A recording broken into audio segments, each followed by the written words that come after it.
I was there 20 minutes after he passed. Ah. Yeah. Yeah, well, I was keeping an eye on everything the best I could. I was still working, and I was visited him several times at the BC Cancer Institute, and then I think he was moved back to the VGH, and then he died, and I don't know who called me to let me know, but somebody did, and I was there 20 minutes after, and so was my friend, the cardiologist.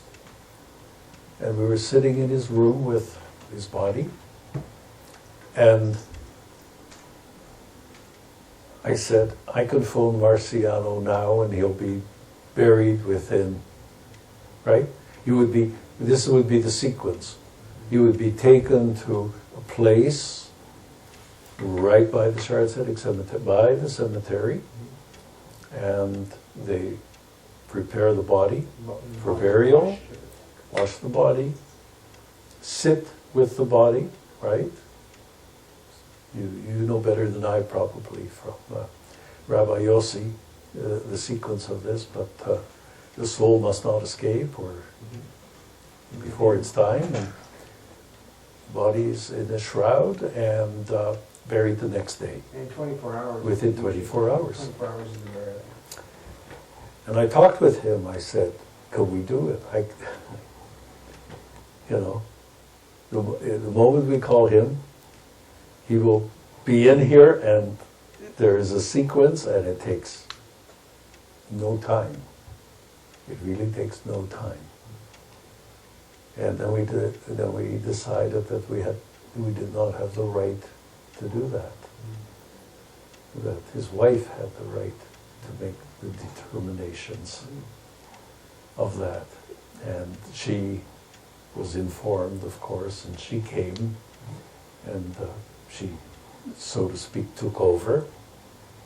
And I don't remember any particular exchange at that time. I think we must have slipped out. And I called her in the morning.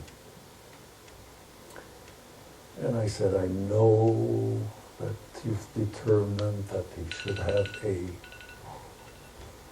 burial that is consistent with your thinking of him as a man for the world. Not for Jewry, a man for the world, and to be remembered as such a person.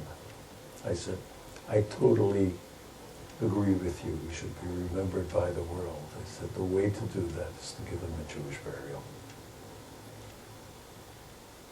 I said, I'm so sorry to call you and try to change your mind, but I thought about this all night, and I would be remiss. In my mind, I couldn't live with myself if I hadn't taken a crack at convincing you. He said, recognition begins with knowing your roots. And she's Jewish. With knowing your roots, beginning at the beginning. From there, the circles widen. But you've got to be in your place with your people to begin that process. And she said, no.